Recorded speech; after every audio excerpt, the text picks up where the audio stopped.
to this week's Window on the Week. Today, we are privileged to have Kate Clough from Instinctif Partners Global Office. Kate specializes in sustainability strategy, communications, and wider stakeholder engagement, and leads Instinctif Partners' Reinventing Responsibility offering. She believes effective communication drives change, builds trust, and is integral to business success. Over her 25-year career, she has advised clients on topics such as securing license to operate, sourcing ethical ingredients, embedding and reporting sustainability strategies. Kate's counsel has helped her clients develop and communicate strategically relevant messaging, connecting with their stakeholders, and bringing about change. She has worked across the fields of food and drink, FMCG, industrial and energy, and also renewable energy sectors, delivering a wide range of services including strategy development and positioning, media and stakeholder engagement strategies, and also risk management and internal communications.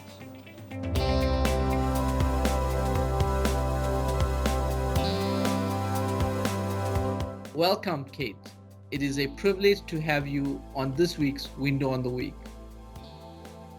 Thank you very much for having me. I'm really looking forward to this conversation.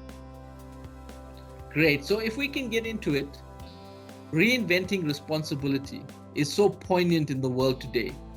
Can you give us some background as to why it is a strategic thrust for Instinctif Partners globally?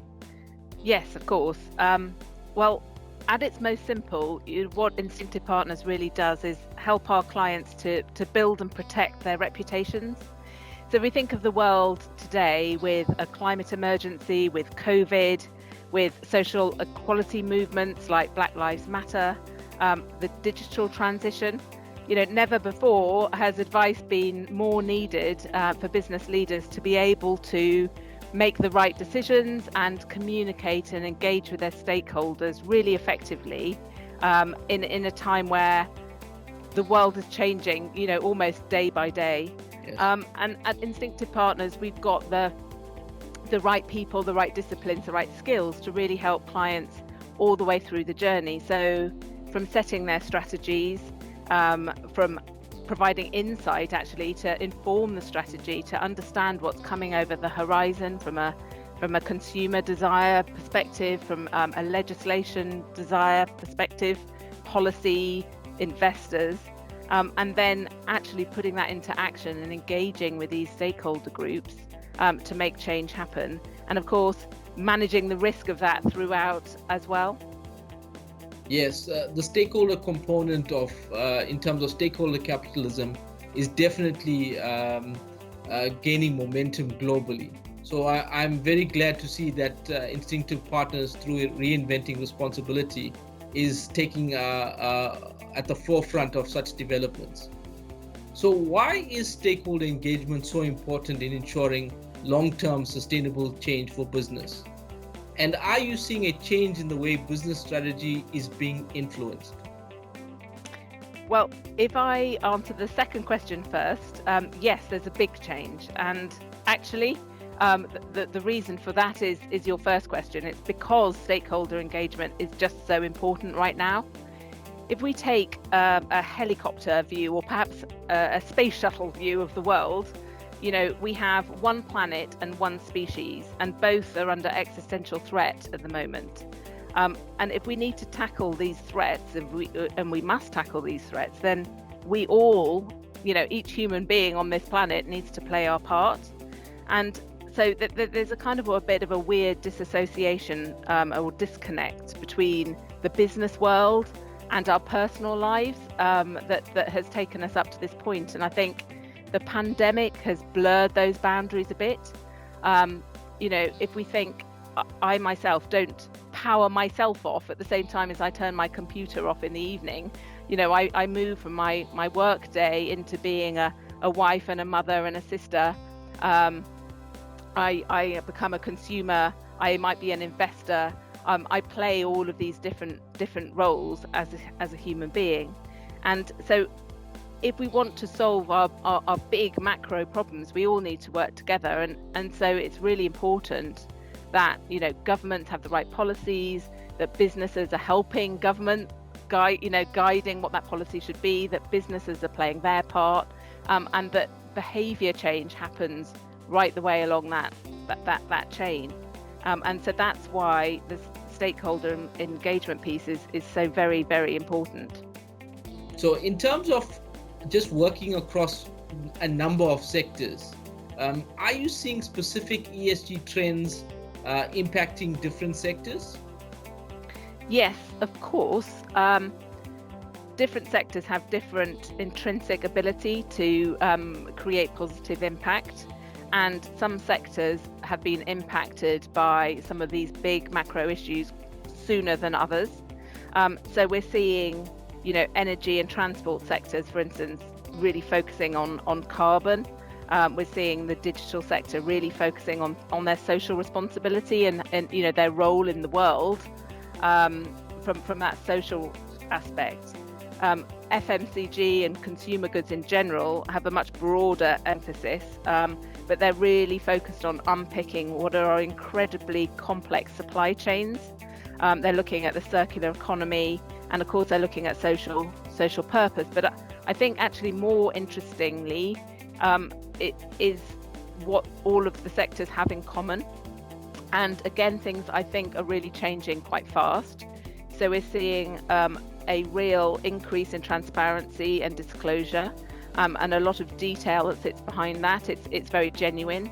10 years ago, companies might say, oh yes, we have an open door policy and this is what we're doing, but it would be at a very high level of information.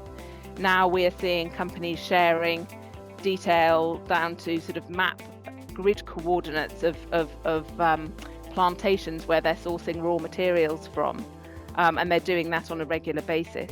We're seeing also a very different tone of voice. We're not seeing so much defensive, we've got this, don't worry about it. We're actually hearing, we haven't got this. There are big problems, there are big challenges, and we need to work this out, and this is how we're doing that, or we're starting on that journey. And increasingly, we're hearing the emphasis on partnership and collaboration. No one organisation can do this on their own, and we're seeing the importance of governance as never before, really. How do we get into this mess, and how are we going to get out of it by having really strong governance? Some excellent points there, Kate. And that's where Instinctif partners globally and Risk Insights play an important role in assisting companies to be able to go on this journey of ESG discovery, knowing where the gaps are, and being able to actually assist in supporting them in their ESG journey. So how are you helping executive teams to land the message that sustainability is undeniable and it's a business imperative? And is it really shifting engagement, or is there still quite a lot of work to do? So I'm not sure it's always the executive teams actually doing the engaging, or actually I am sure, but I'm trying to be polite. Sometimes it is, and obviously it works best when that message is coming from the leadership, and it's a leadership decision and it's plugged into the business strategy. But we are still seeing a lot of management level leadership trying to influence up into the boardroom. And ESG and sustainability are still too often really seen as discretionary spend, and that's driving a compliance approach, and it is perhaps missing out on some of the opportunities. So actually, if we want effective strategies to tackle the macro issues that we face as a species and as a planet, then collectively we need to look at actually radical changing of our business models. We need to be looking at our own visions, purpose, values, because we can't have a really effective strategy unless we know what we're trying to achieve. So a quote that I use a lot, perhaps possibly overused, but is from Roy Disney, who I believe was Walt Disney's nephew. He also had a brother called Roy, but I think this was a nephew who said, it's not difficult to make decisions when you know what your values are. And actually, the UN Sustainable Development Goals give us a really great framework in terms of really tangible areas to look at in terms of focusing our visions and purpose and values and ways of working. And I've heard those SDGs referred to as a purchase order from the future. So the opportunity for business is to really look at flexing the business model, look at flexing the vision for the future, so that we are both dealing with the challenges, but also opening up wider opportunities as businesses. So if we could look briefly at a case study, Dong Energy transformed to Ørsted over a 10-year period. So it moved from black to green energy, and it was driven by a vision for a world that is entirely on green energy. So during that time, it's increased its earnings considerably along the way. It's a global leader in renewables. It embraces new technology like battery storage and digital technology. And it's on track to become carbon neutral for its scope 1 and 2 emissions by 2025 and for scope 3 emissions by 2040. And it's just been ranked the world's most sustainable energy company for 3 years running. So that's in a 10-year period of sort of complete transformation. And I think those are the kind of opportunities and the scale of opportunities that are available to us all if we look at this challenge as a very real and present clear danger, and then act and say, what's the opportunity for us here to be able to flex our business to address that, and also to make money and to profit. We're not talking about running charities here. We're talking about really efficient and effective businesses that are straddling both objectives. Yes, Kate. So we're definitely talking about people, profit, and planet. And we need to take all of these elements into account to prosper as a species and as a planet. Absolutely. And to sort of sum up, I think Einstein is accredited to a definition of insanity, which goes, if we go on doing the same things in the same way, expecting a different result, that's insanity. So I think it is really clear that fundamental change needs to happen and is already happening.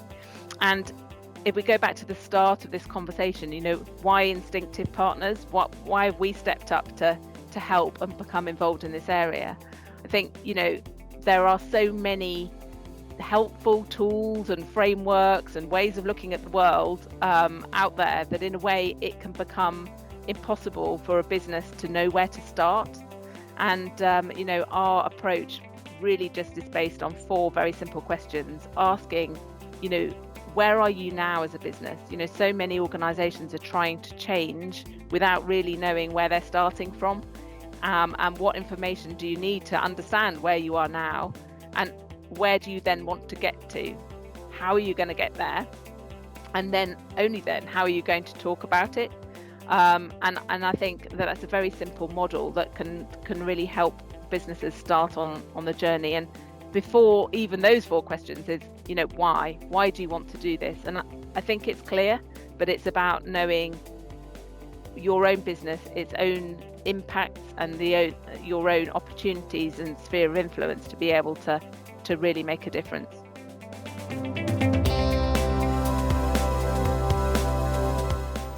Thank you, Kate, for providing insights into Instinctif Partners' global Reinventing Responsibility strategy. As Risk Insights, we look forward to working with you to assist you and your clients in achieving their sustainability goals. I am Aneshran Pillai, Acting CEO of Risk Insights, and thank you for joining me this week on Window on the Week. We look forward to seeing you next week. Stay safe.